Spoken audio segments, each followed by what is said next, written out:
The average person is a puppet, and they don't even see the strings. Every time you seek a reaction, whether it's a laugh, a nod of approval, or a sign of intimidation, you are handing the controls of your life to someone else.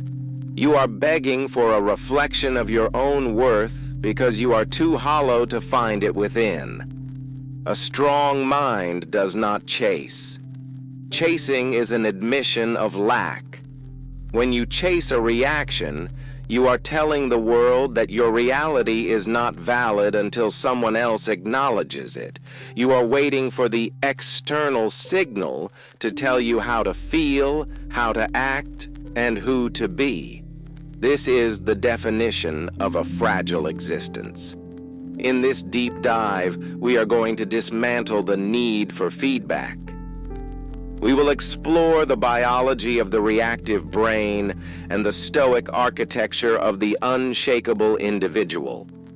You will learn why your silence is more devastating than your shout, and why the most powerful person in any room is the one who requires absolutely nothing from the people in it. The era of your emotional dependency ends today. Welcome to the inner citadel. Why do we crave reactions? It is a biological leftover from a time when social exclusion meant physical death. Our ancestors needed to know they were okay with the tribe to survive. But in the modern world, this instinct has become a parasite. When you speak, and then immediately look at the other person's face to see if they liked it, you are leaking energy. You are performing. Performance is for actors and servants. It is not for masters. A master states his truth and remains indifferent to the echo. The chase creates a feedback loop of anxiety. If the reaction is positive, you get a temporary hit of dopamine, but you become addicted to the source. If the reaction is negative, your internal world collapses. Either way, you are not free. A strong mind recognizes that a reaction is just noise. It is an external event that has no business entering your fortress unless you invite it in. By refusing to chase the reaction, you starve the parasite. You become self-referential, your own judge, your own jury, and your own witness. There is a profound difference between the silence of the weak and the silence of the strong. The weak are silent because they are afraid to speak. The strong are silent because they have nothing to prove. In social dynamics, the person who talks the most is usually the one with the least authority. They are trying to fill the space because they cannot handle the tension of a vacuum. They are chasing a reaction to validate their presence. The apex mind, however, uses silence as a weapon of observation. When you stop chasing reactions, you gain the ability to see people as they truly are, not as they want to be seen. While they are performing for you, trying to get you to react, you are simply watching. You are measuring their insecurities, their needs, and their lack of control. This stillness is terrifying to the reactive mind. It creates a psychological pressure that forces others to reveal their hand. They will talk more, they will stumble, and they will eventually defer to you, simply because you are the only point of stability in a world of moving shadows. Most social interactions are a series of micro-provocations. People don't just want your attention, they want your emotional labor. They want to see you flinch, laugh, or get angry because it proves they have an effect on you. This is emotional theft. When you react to a provocation, you have been robbed. You have allowed an external stimulus to bypass your logic and dictate your internal state. The strong mind views every interaction as a test of borders. When someone tries to poke you, whether through a backhanded compliment, a sarcastic remark, or a direct insult, they are fishing for a reaction. If you give it to them, they own that moment. If you remain indifferent, you retain the energy. To stop being hackable, you must view these provocations not as personal attacks, but as data points. You observe the person trying to steal your peace, and you realize how desperate they are for a sign that they matter. Your lack of reaction is the ultimate boundary. A primary reason people chase reactions is that they are outcome dependent. They go into a conversation needing a specific result, to be liked, to be feared, or to be understood. Because they need a result, they are constantly scanning the other person for clues of success. This makes them twitchy, reactive, and weak. True authority is built on outcome independence. You enter an interaction with a zero-point mindset. You state your mind. You offer your presence, but you do not need the other person to agree or even respond. If they like you, fine. If they hate you, fine. If they ignore you, fine. This so what attitude is the foundation of the inner citadel. When you are outcome independent, you cannot be manipulated. You are no longer performing a script to get a specific reaction. You are simply existing in your own reality. This makes you the most stable force in the room. Ironically, when you stop needing people to react to you, they become obsessed with trying to get a reaction out of you. But by then, you are already beyond their reach. The biological difference between a leader and a follower is found in the gap. The follower reacts instantly. It is a reflex, like a muscle twitch. The leader creates a space. This is where the 3-second rule becomes a physical weapon of emotional authority. When someone speaks to you or challenges you, do not let your brain jump to a response. Instead, count 3 seconds in your mind. In those 3 seconds, neutralize the emotion. Feel the surge of adrenaline or irritation, and let it pass through you without acting on it. Analyze the intent. Ask yourself, why did they say this? What reaction are they chasing? Decide the response. Choose the most high-status path, which is often silence or a calm, unrelated question. This 3-second delay shatters the other person's rhythm. They expect an immediate ping-pong of dialogue. By pausing, you are forcing them to wait on your time. You are demonstrating that your mind is a fortress with a heavy gate, and nothing enters or leaves without your explicit permission. Physics tells us that the more massive an object is, the more gravity it exerts. In psychology, mass is replaced by certainty. A person who is constantly chasing reactions has no mass. They are like a piece of paper blown about by the wind. A person who is unmoved by reactions has immense psychological mass. When you sit or stand, occupy your space with total certainty. Do not fidget to alleviate the tension of others. Do not nod your head to show you are listening. Your eyes are enough. Do not finish other people's sentences to show you understand. By remaining physically and emotionally heavy, you create a gravitational pull. People will feel a strange, subconscious urge to align with you. They will start to mirror your stillness. They will start to watch their own words more carefully. You haven't said a word about power, yet everyone in the room feels the weight of your presence. This is the gravity of the unmoved. You are not chasing their reality. You are forcing them to inhabit yours. In the digital age, we have been conditioned to live for the hit, the notification, the comment, the digital nod of approval. This has bled into our physical reality. Most people are constantly performing a live feed of their lives, even when no camera is present. They chase reactions because they have forgotten how to exist without an audience. But validation is a mirage. The moment you receive it, the thirst returns, stronger than before. If you base your value on a reaction, you are a slave to the person giving it. A strong mind recognizes that validation is actually a form of devaluation.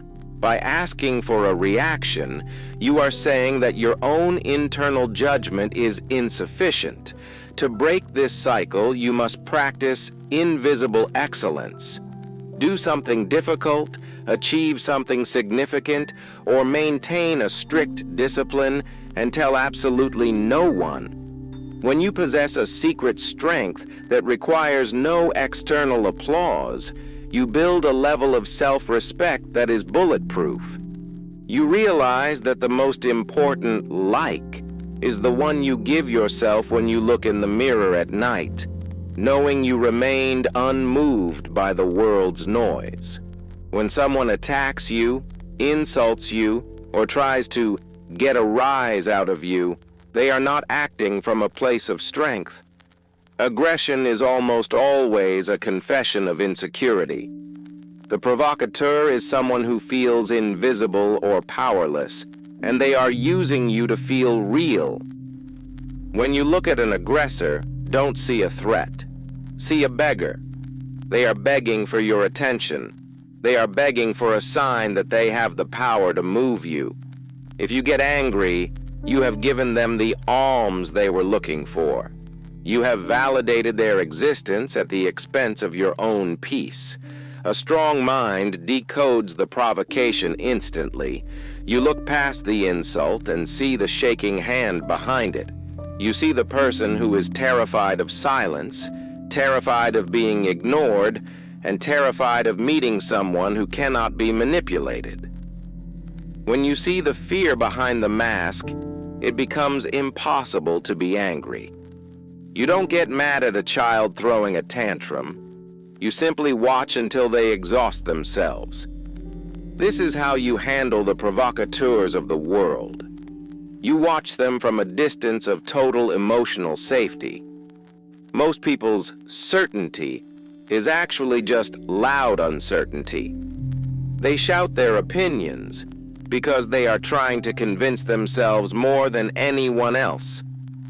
They need you to agree so they can finally believe it. Absolute certainty is silent. It is the architecture of a mind that has found its own North Star. It is built on a foundation of non-negotiables, a set of personal laws that you follow regardless of the weather or the audience. This certainty doesn't require evidence from the outside world because it is generated from within. When you have absolute certainty, you stop checking the room. You don't look around to see how people are reacting to your words. You speak your truth as if you are reading from an ancient stone tablet. If the world disagrees, the world is simply mistaken. This isn't arrogance, it is sovereignty. When your internal compass is calibrated, the magnetic pull of other people's opinions no longer moves the needle. You become a fixed point in a spinning world, and eventually the world begins to orient itself around you. If your thoughts are a fortress, your words are the soldiers at the gate. Most people send out too many soldiers, and they send them out poorly equipped. They ramble, they over-explain, and they use filler to avoid the perceived danger of silence. This is a massive drain on your authority. A strong mind practices the economy of words. You speak only when you have something that improves upon the silence. By saying less, You increase the value of every word you utter. Avoid over-explaining. An explanation is often a hidden plea for understanding. State your decision and stop. Eliminate qualifiers. Phrases like, "I think," "in my opinion," or "I could be wrong" are cracks in your armor. Use the period. Most people end their sentences with a rising intonation, asking a subconscious question. End your sentences with a downward inflection. Make them final.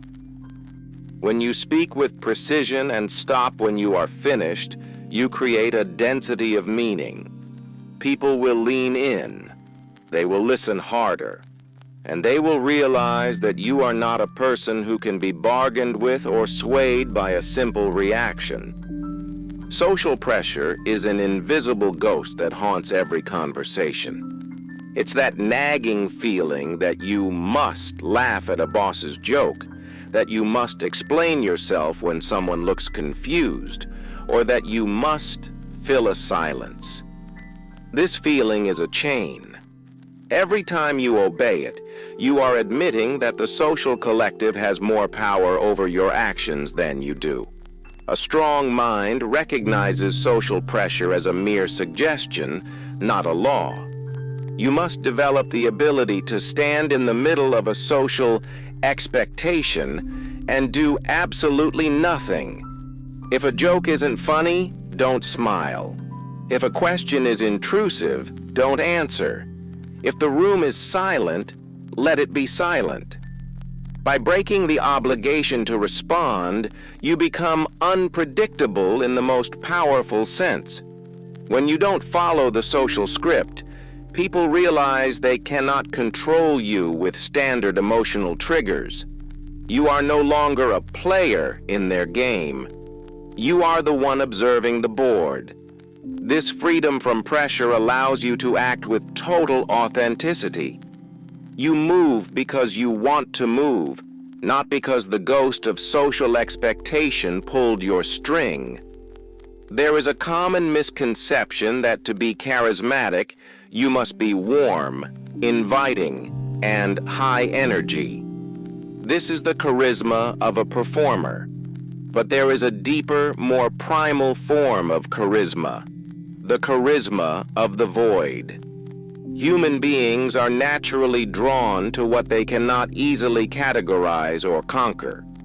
When you are warm and overly responsive, you are solved. People know exactly who you are and how to please you. But when you are cool, contained, and indifferent to reactions, you become a mystery.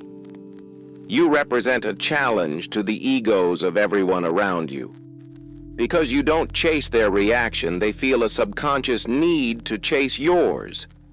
They want to be the one who makes you smile, the one who gets you to talk, the one who finally moves the statue. This creates a powerful tension. Your coldness isn't a lack of emotion.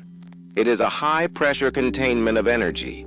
It signals that you have a rich, internal world that you are perfectly happy inhabiting alone. This self-sufficiency is the most intoxicating drug in social dynamics. People don't just respect it, they are haunted by it. The final stage of a strong mind is when your inner citadel is no longer a place you go to. It is who you are. There is no longer a gap between your will and your action. You don't have to remind yourself not to react. Your natural state is one of calm, centered observation. This level of mastery requires a total death of the ego. The ego is the part of you that wants to be right, wants to be seen, and wants to be the winner. As long as the ego is in charge, you will always chase reactions because the ego lives on the opinions of others. But when you kill the ego and replace it with purpose, the game changes. In the final fortress, you realize that criticism is just noise. It cannot penetrate the walls of your character. Praise is just noise. It cannot inflate a mind that already knows its own value. Chaos is just movement. It cannot disturb a person who is anchored in their own principles. You become the unmoved mover. You influence the world around you not by what you do, but by the sheer stability of who you are. You are the anchor in the storm. People will come to you for strength, they will look to you for direction, and they will fear your silence, not because you are cruel, but because you are absolute. A fortress that isn't maintained eventually crumbles. To keep your mind from chasing reactions, you must practice daily detachment. This isn't a one-time achievement. It is a metabolic process. Every morning, remind yourself, today I will encounter the reactive, the insecure, the loud, and the desperate. They will try to pull me into their chaos. I will observe them, but I will not join them. Practice minor indifferences throughout the day. If someone cuts you off in traffic, stay at the 0 point. If an email is aggressive, wait an hour before reading it. If you have a success, enjoy it in silence before telling the world. These small exercises build the muscle of non-reaction. By the time a major crisis or a serious provocation arrives, your mind is already conditioned to remain still. You don't have to try to be strong. The strength is already baked into your nervous system. In every human interaction, there is an invisible structure called a frame. The frame is the set of assumptions and the vibe that dictates who is leading and who is following. Most people enter a room and subconsciously accept the frame of others. If someone is aggressive, they become defensive. If someone is joking, they become the audience. A strong mind is a master of frames. You don't accept the reality offered by others. You project your own.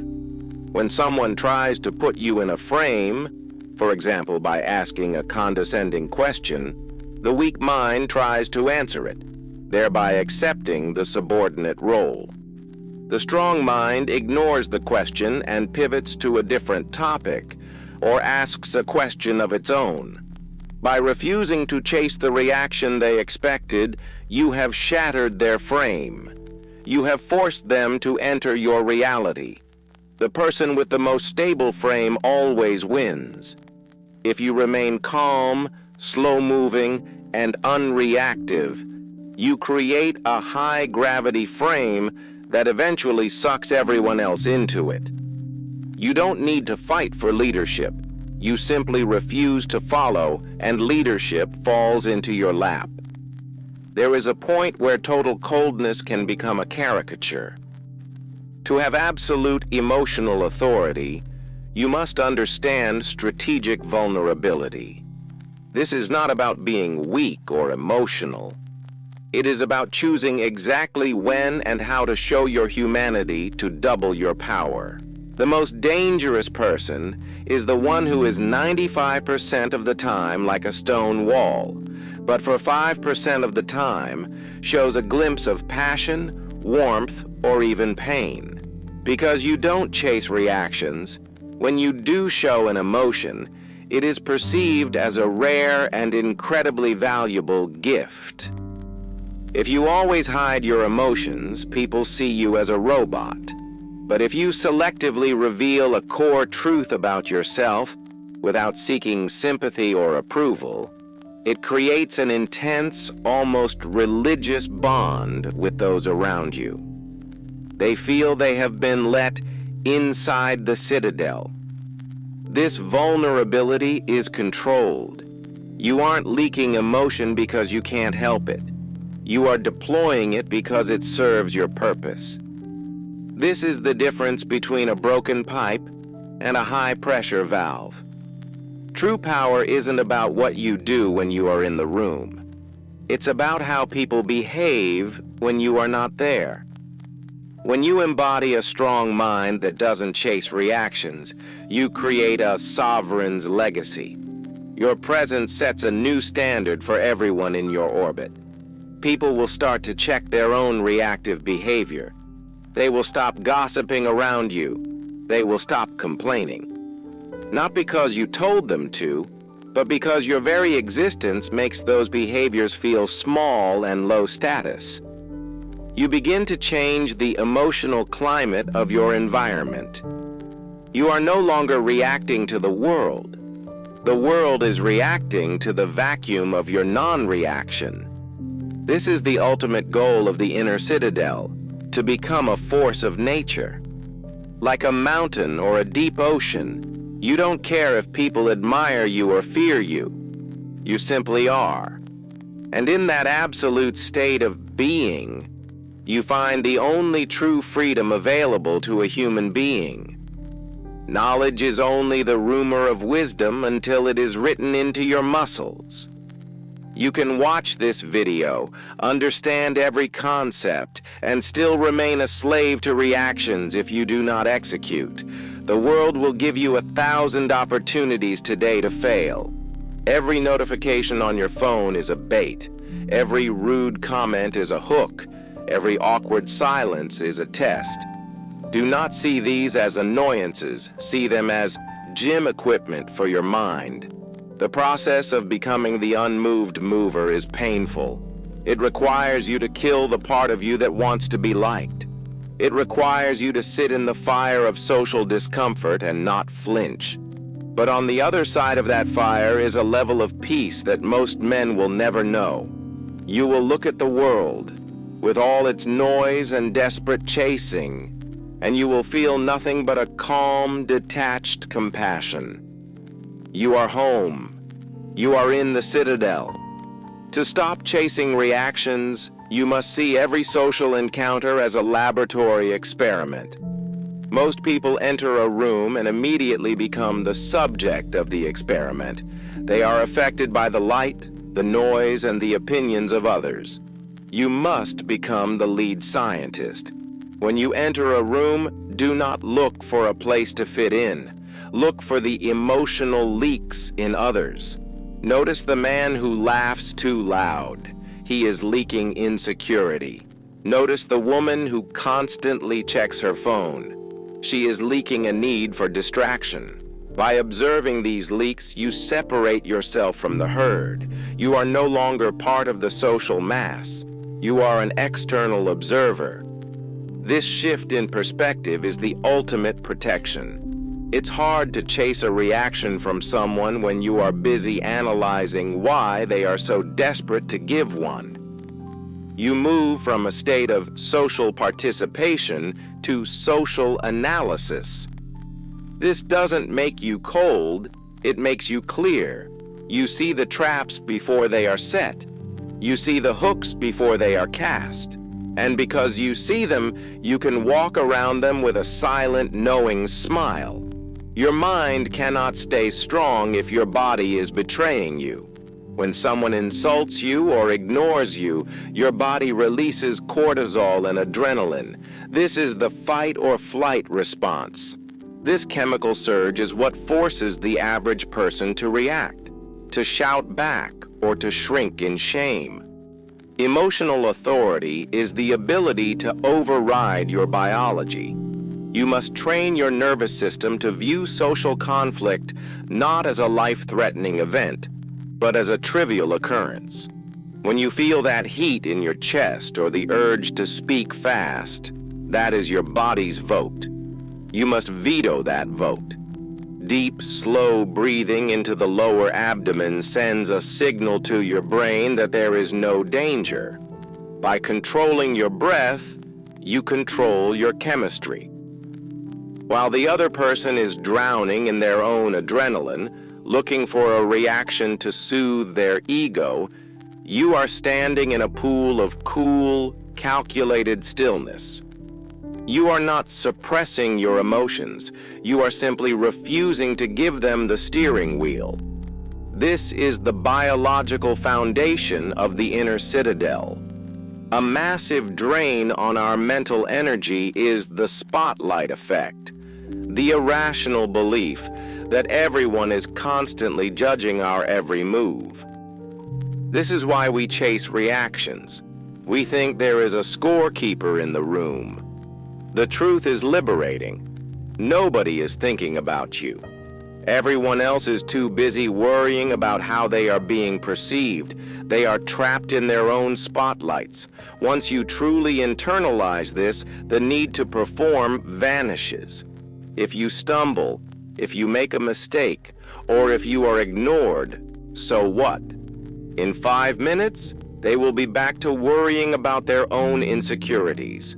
When you realize the audience is an illusion, you stop playing for the crowd. You start playing for an audience of one, yourself. This allows you to take risks, to be silent, and to be indifferent to social outcomes. You are no longer a character in their movie. You are the director of your own. In a world of infinite information and constant noise, your most valuable skill is ignorance. Most people feel an obligation to have an opinion on everything and a reaction to every event.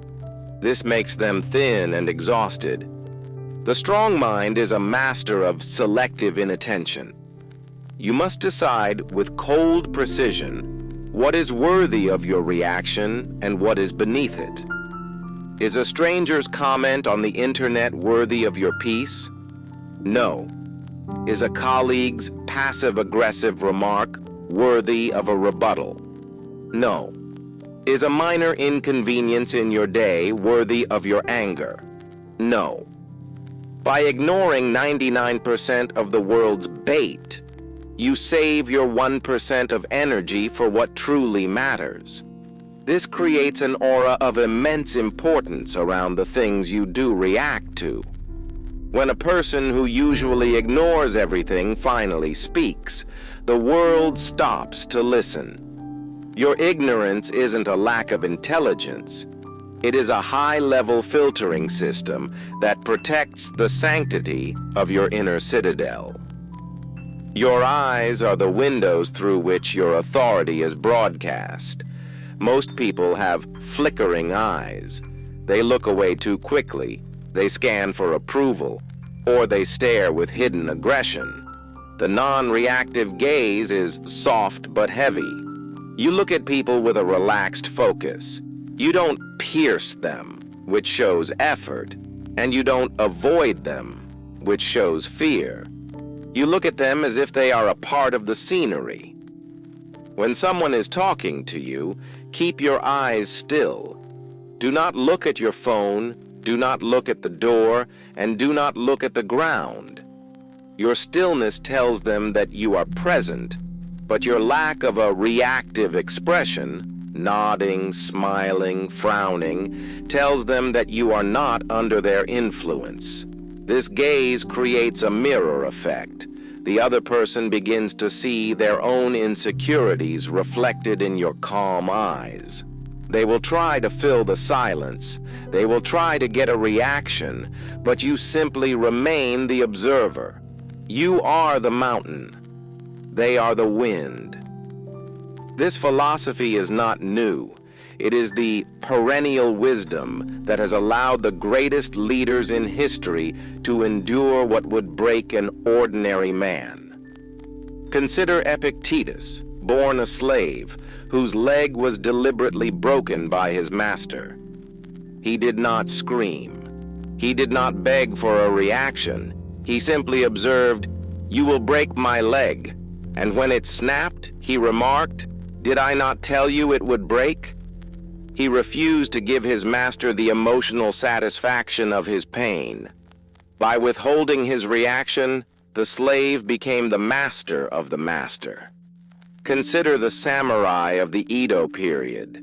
Their training was not just in the sword, but in Fudoshin, the unmovable mind. In the face of an insult or a drawing of a blade, a samurai's heart rate would not increase. To react was to die. They understood that the moment you lose your emotional center, your technique collapses. This historical lineage proves that non-reaction is not a soft psychological trick. It is a survival strategy for the elite. When you stop chasing reactions, you are aligning yourself with the emperors, the warriors, and the sages of history. There is a specific curse that strikes highly intelligent people: the need to explain. Smart people value logic, so they believe that if they just explain their reasoning well enough, the other person will understand and give them the right reaction, agreement. This is a fatal mistake in the realm of emotional authority. When you explain yourself to someone who is trying to provoke you, you are treating them as a logical equal. They are not. They are using emotion to bypass your logic. The more you explain, the more you defend. The more you defend, the more you look like a subordinate reporting to a superior. Intelligence often becomes a cage where you chase the reaction of understanding from people who have no intention of understanding you. A strong mind realizes that logic is a tool for problem solving, not for social validation. If someone doesn't get it, let them be wrong. Your truth does not require their comprehension to remain true. Information is the currency of power.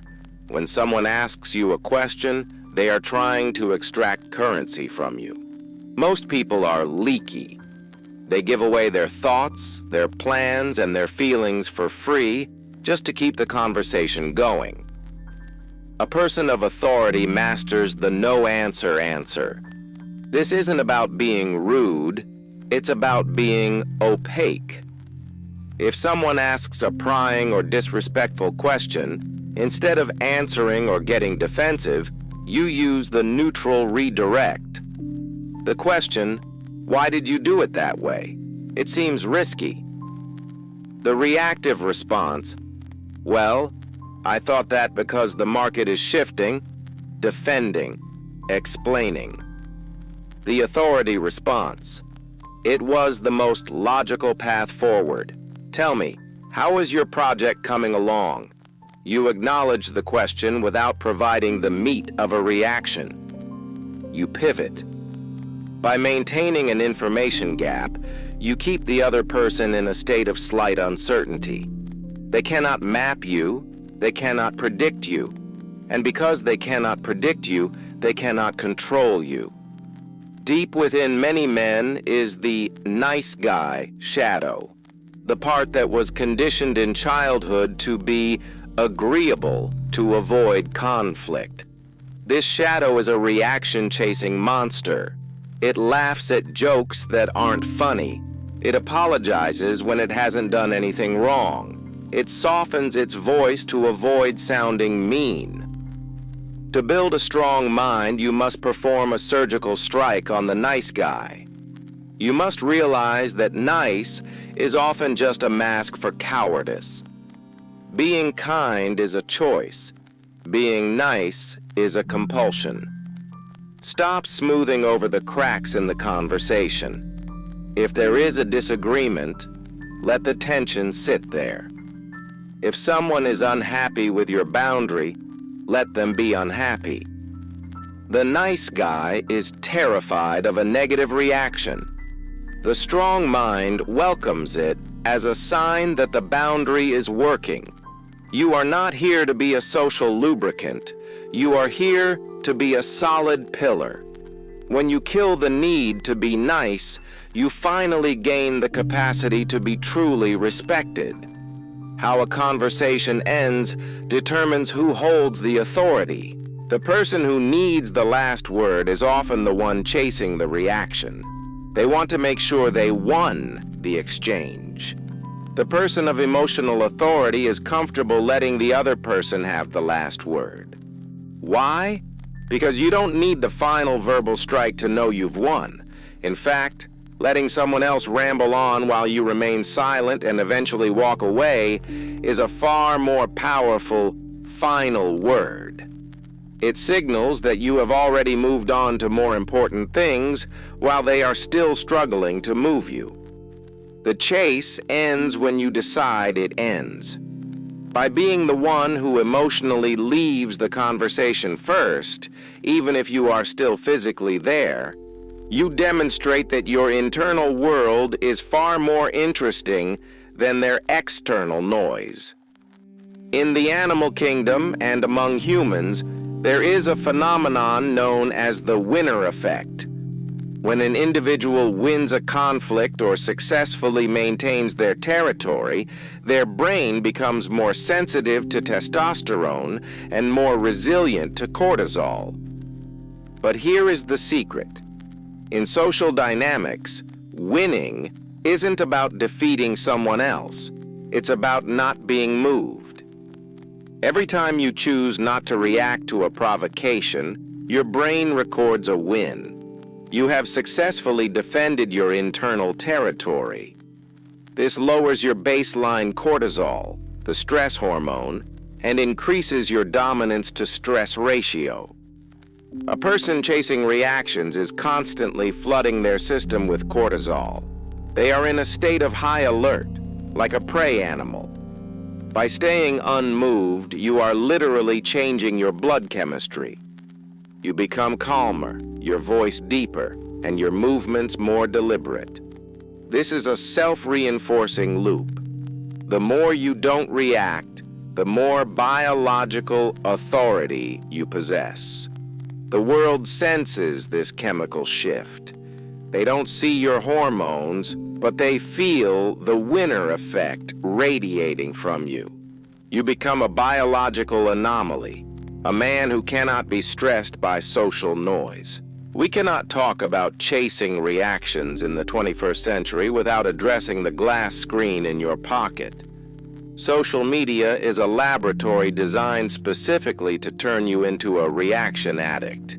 Every like, comment, and share is a digital nod that triggers a dopamine spike.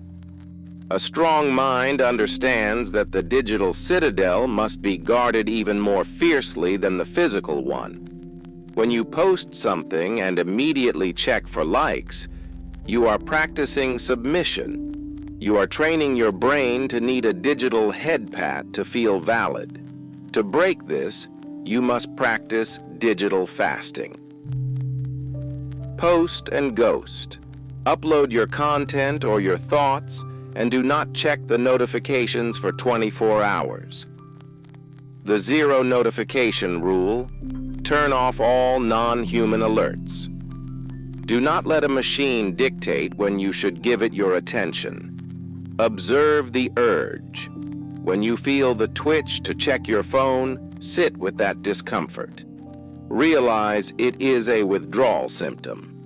By mastering your digital reactions, you regain hours of focus, and, more importantly, you regain your sovereignty. You stop being a user, a term also used for drug addicts, and start being a creator who is indifferent to the applause of the digital ghost crowd. Most of the difficult people you encounter, the aggressive boss, the complaining partner, the toxic friend, are not actually adults. They are children in adult bodies who have never learned to regulate their emotions. They throw adult tantrums to get a reaction. The strong mind adopts the parental frame. When a child screams, a strong parent doesn't scream back.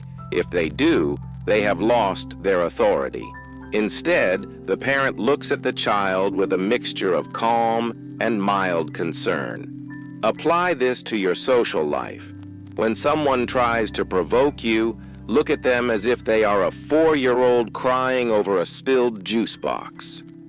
This shift in perspective is incredibly powerful. It is impossible to be intimidated by someone you are looking at through a parental lens. Your silence becomes the silence of a wise guardian watching a chaotic child. This frame doesn't just protect you. It often forces the other person to grow up in your presence, as they subconsciously realize their childish tactics are failing to move the adult in the room. The world wants you to move fast. Urgency is the enemy of emotional authority. When someone demands an immediate answer, or when a situation seems urgent, they are trying to force you into a reactive state. Master the wait technique. Before responding to any high-stakes input, take a breath and intentionally slow down your tempo.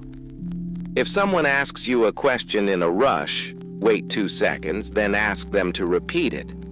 If you receive an angry text, do not reply for at least 4 hours. By killing the sense of urgency, you are signaling that your time and your mental state are more important than the emergency of others. Most emergencies are just other people's lack of planning or their own internal panic.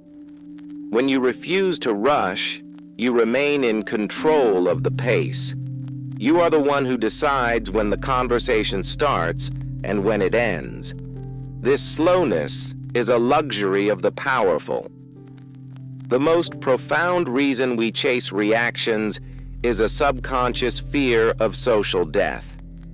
We believe that if our reputation is damaged, or if we are ignored, we cease to exist. To cure this, the strong mind practices the meditation on reputation. Imagine yourself on your deathbed. In that final hour, will the reaction of a stranger from 10 years ago matter? Будет ли тебе важно, что кто-то посчитал тебя неудобным или странным? The answer is a resounding no. Marcus Aurelius once wrote, "Everything is ephemeral, both the praiser and the praised." When you realize that the person judging you will be dust, and you will be dust, their opinion loses its weight. It becomes a ghost whispering to a ghost. By meditating on your own mortality, you realize that your time is too sacred to be traded for the cheap currency of a reaction. This isn't morbid.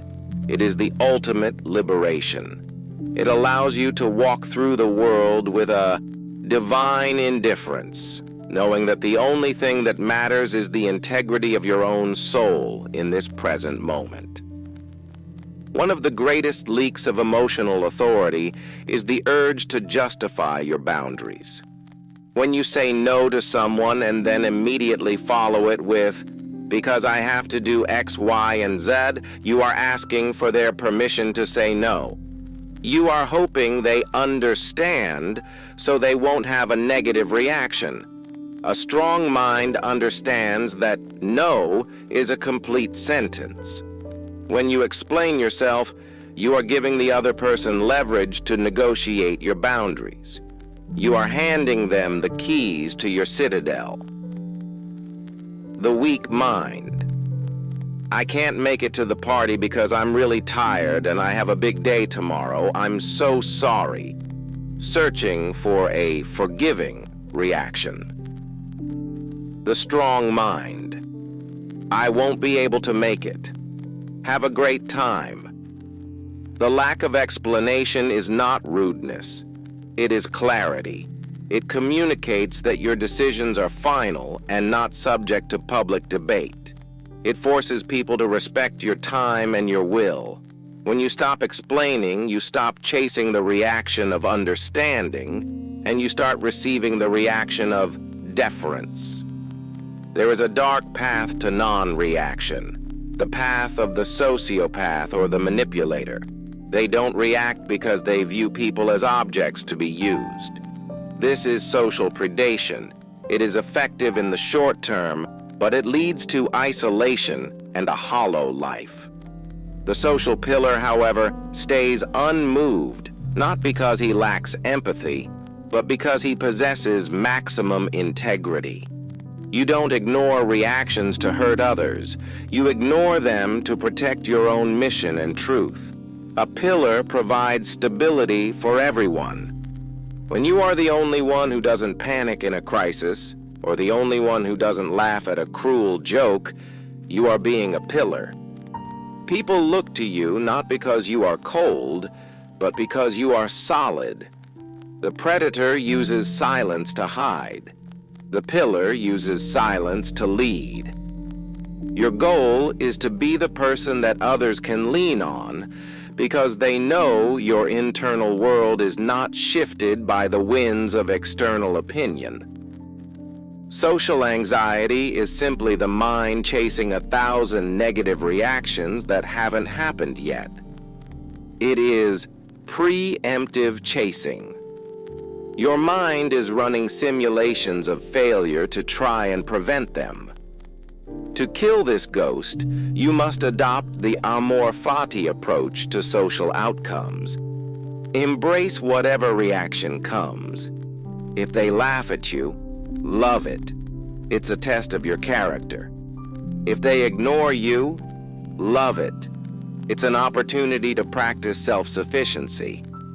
When you are prepared to welcome any reaction, the what if lose their power. You move from a defensive posture to an offensive one. You aren't trying to prevent a bad reaction. You are looking forward to observing it. This shifts you from being the prey to being the observer of the hunt. You become curious instead of fearful. Emotional authority is a muscle that must be broken down to grow. You cannot expect to remain calm in a boardroom or a crisis if you cannot control yourself in the shower or the kitchen. Here is the sovereign's routine to maintain your citadel. The morning 0 point. Upon waking, do not touch your phone. For the first 30 minutes, you exist in a world without other people's opinions. Sit in silence. This sets your internal baseline before the world tries to drag you into its external chaos. The delayed gratification test. Throughout the day, pick one thing you want, a coffee, a snack, a scroll through social media, and intentionally wait 10 minutes before doing it. This trains the prefrontal cortex to override the reactive impulse. The mirror audit. Once a day, look yourself in the eyes in the mirror for 2 minutes without smiling, frowning, or looking away. Accept the version of yourself that needs no audience. The evening review. Before sleep, ask yourself, where did I leak energy today? To whom did I give the power to move me? Do not judge yourself. Simply observe the leak so you can patch the wall tomorrow. Your words are the blueprints of your reality. Most people use submission language without realizing it. To stop chasing reactions, you must perform a linguistic audit and delete these viruses from your speech. I was just wondering minimizes your intent. Replace with, I am asking. Does that make sense? Begs for validation of your intelligence. Replace with silence. Let them process it. I'm sorry, but apologizes for having an opinion. Replace with no apology. Just state the point. I feel like makes a fact sound like a whim. Replace with it is. To be honest implies you are usually lying. Replace with the truth directly. By cleaning your vocabulary, you stop signaling to others that you are checking their reaction. You speak with finality. Your words don't reach out for a handhold. They stand on their own. We have traveled through the biology of stress, the history of Stoic kings, the mechanics of silence, and the architecture of the inner citadel. It all leads to this single realization. You are the only constant in your universe. People will come and go. Their opinions will shift like the wind.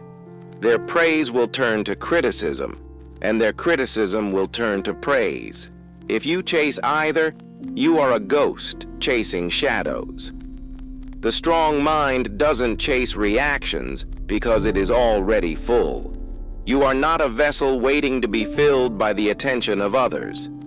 You are a sun radiating its own light. When you stop chasing, the world stops running. People will feel the shift in you. They will notice that you are no longer available for manipulation. They will see that their hooks no longer find a hold in your skin. This is the birth of the unmoved mover. You influence the world by the sheer stability of your presence. You lead by not following. You command by not begging. You are the anchor. You are the pillar. You are the king in your own citadel. From this moment on, every interaction is a choice. Will you be a puppet or will you be the architect? The strings are in your hands. Cut them.